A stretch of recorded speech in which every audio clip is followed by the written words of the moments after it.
SNMR Sridhar గారు రాసినటువంటి అరవింద నేత్ర 10వ భాగం. పొద్దున అక్కడికి వచ్చినప్పటి నుండి మొదలు ఇంట్లో మొదటి రోజున అది కూడా మామగారి ముందు తన ఇబ్బంది పడకుండా అతి కష్టంగా మేనేజ్ చేస్తూ వచ్చింది నేత్ర. కానీ అరవింద్ ప్రవర్తించిన తీరుకి తన శరీరం పూర్తిగా ప్యారలర్ అయిపోయింది. కనీసం నిలబడ్డానికి కూడా శక్తి లేకపోవడంతో మోహన్ బయటికి వెళ్ళిన దగ్గర నుండి సోఫాలోనే కూర్చుండిపోయిందామె. లేవడానికి కష్టంగా ఉన్నా స్నాక్స్ తింటావా అనగానే తింటానంటూ ఆశగా అడిగిన అన్వితని డిసప్పాయింట్ చేయడం ఇష్టం లేక అతి కష్టంగా లేచి అడుగులేస్తూ కిచెన్లోకి వెళ్ళింది. రాధమ్మని అడిగి ఏవేం ఎక్కడుంటాయో తెలుసుకొని తన కోసం నూడిల్స్ ప్రిపేర్ చేసి ప్లేట్లో సర్వ్ చేసుకొని నెమ్మదిగా వస్తుంటే, ఏమైంది వదినా, అంత స్లోగా నడుస్తున్నావేంటి? నీ హెల్త్ ఏమైనా బాలేదా? తడబడుతూ, అదేం లేదన్వి, బానే ఉన్నాను, కొంచెం బాడీ పెయిన్స్గా ఉన్నాయి అంతే.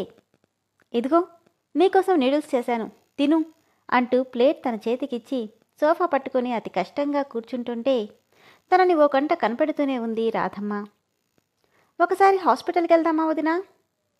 అక్కర్లేదులే, నువ్వు తిను. సరేనని ఒక స్పూన్ నోట్లో పెట్టుకొని, చాలా బాగుంది వదినా అని, వదినా నైట్ మీ ఫస్ట్ నైట్ కదా, ఎలా జరిగింది అని కొంటెగా అడుగుతుంటే బాధగా తన వైపు చూసింది. అదేమీ పట్టించుకొని అన్విత, ఈ బాడీ పెయిన్స్ అన్నీ దానివల్లే కదా అంటుంటే నవ్వి ఊరుకుంది నేత్ర. నేను చిన్నపిల్లలని మా అన్నయ్య డాడీ అంటూ ఉంటారు, కానీ వాళ్ళకి తెలియదు వదినా, నాకన్నీ తెలుసు, నేనెప్పుడో పెద్దదాన్ని అయిపోయాను. ఈరోజు మీ సెకండ్ నైట్ కూడా కదా, అది కూడా నాకు తెలుసు అని నవ్వుతుంటే సెకండ్ నైట్ అన్న మాటకి గుండెల్లో బాంబు పేలినట్టు అనిపించింది నేత్రకి. అదే వదినా, పెళ్ళయ్యాక 3 రాత్రులు చేస్తారు కదా, మీకు ఒక నైట్ అయిపోయింది, ఇంకా 2 నైట్స్ బ్యాలెన్స్. ఈరోజు కూడా నిన్ను రెడీ చేసి పంపిస్తారు కదా, 2 రోజులు నీకు అసలు నిద్రే ఉండదులే మా అన్నయ్యతో అని నవ్వుతుంటే వెన్నులో నుండి వణుకు మొదలైంది నేత్రకి. నేత్రమ్మా, ఏంటి అలా ఉన్నావు? ఏం లేదు రాధమ్మా అంటుండగానే ల్యాండ్ లైన్ రింగ్ అవ్వడంతో, అమ్మా బాబుగారు ఫోన్ చేశారేమో, మాట్లాడు. ఆయనని నీకెలా తెలుసు? ఈ టైంలో చేశారంటే ఆయనే. నేనా? వద్దులే, నువ్వు మాట్లాడు. ఆమె భయం చూసి అయోమయంగా ఫోన్ లిఫ్ట్ చేసి హలో అనగానే, రాధమ్మా నేను అరవింద్ని, చెప్పండి బాబు. ఈవినింగ్ నేను వచ్చేసరికి లేట్ అవుతుంది, ఈరోజు మా సెకండ్ నైట్, నేత్రని అందంగా రెడీ చేయి. సరే బాబు, అలాగే. ఈ విషయాలేవి అన్వితకి తెలియనివ్వకు, తను చిన్నపిల్ల, తనకిలాంటివి తెలియడం నాకు ఇష్టం లేదు అని చెప్పి ఫోన్ పెట్టేయగానే, ఏమన్నారు రాధమ్మా? తన దగ్గరికి వచ్చి చెవిలో నెమ్మదిగా, మిమ్మల్ని రాత్రికి అందంగా రెడీ చేయమన్నారు అని చెప్పి నవ్వుకుంటూ వెళ్ళిపోయింది రాధమ్మ. అతనెందుకు చెప్పాడో అర్థమై ఏం చేయాలో తెలియక బాధపడుతోంది నేత్ర. ఏంటొదినా, ఉన్నట్టుండి అలా అయిపోయావు? రాధమ్మ నీ చెవిలో సీక్రెట్గా ఏం చెప్పింది? ఏం లేదన్వి అంటూనే నుదిరిన పట్టిన చెమటని తుడుచుకుంటుంటే, సరే వదినా, నాకు కొంచెం హోంవర్క్ ఉంది, చేసుకుని వస్తానంటూ అన్విత తన రూంలోకి వెళ్ళగానే తన బాధ ఎవరికి చెప్పుకోలేక బాధగా సోఫాలో వెనక్కి వాలి కళ్ళు మూసుకోగానే అతని రాక్షసకాండ గుర్తొచ్చి భయంతో కళ్ళు తెరిచింది. ఇంతలో ఎక్స్క్యూజ్ మీ మేడం అన్న గొంతుకు తల తిప్పి చూడగానే వైట్ కోట్ వేసుకున్న డాక్టర్ని అయోమయంగా చూస్తూ పైకి లేచింది. హలో మేడం, నన్ను అరవింద్ సార్ పంపించారు అంటూనే తను తెచ్చిన బ్యాగ్లో నుండి కొన్ని మెడిసిన్స్ ఇస్తూ, మీరు ఫిజికల్గా కలిసినప్పుడు ఈ మెడిసిన్స్ వేసుకోండి, ప్రెగ్నెన్సీ రాకుండా ఉంటుంది. తనకి పిల్లలంటే ప్రాణం, కానీ అసలు పిల్లలే పుట్టకుండా టాబ్లెట్స్ అంటే మనసొప్పట్లేదు.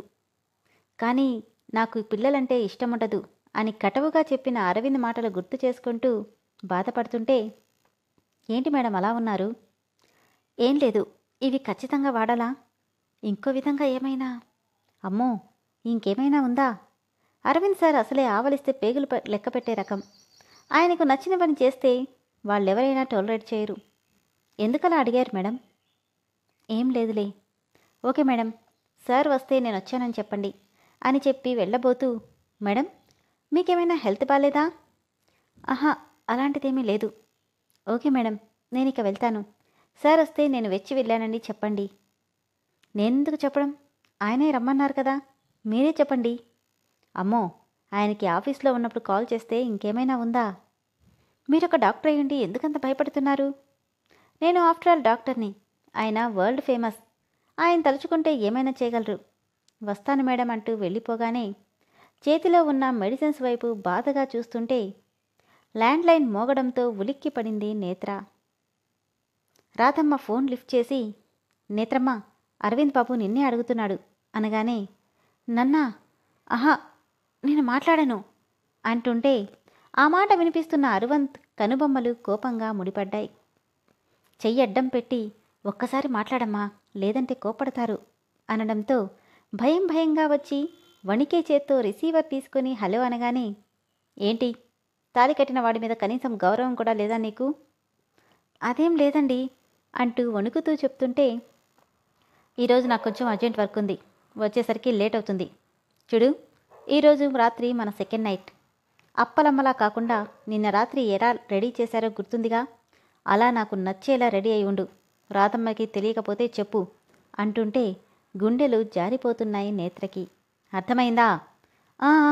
అయ్యింది అనగానే సరేనంటూ అరవింద్ ఫోన్ కట్ చేస్తే వణుకుచుంటున్న చేత్తో రిసీవర్ పెట్టేసింది నేత్ర. ఇదండి శ్రీధర్ గారు రాసినటువంటి అరవింద నేత్ర 10వ భాగం. ఈ పాటపై మీ అభిప్రాయాన్ని ఖచ్చితంగా కామెంట్ సెక్షన్లో మెన్షన్ చేయండి. తర్వాత ఏం జరిగిందో తదుపరి ఎపిసోడ్లో తెలుసుకుందాం.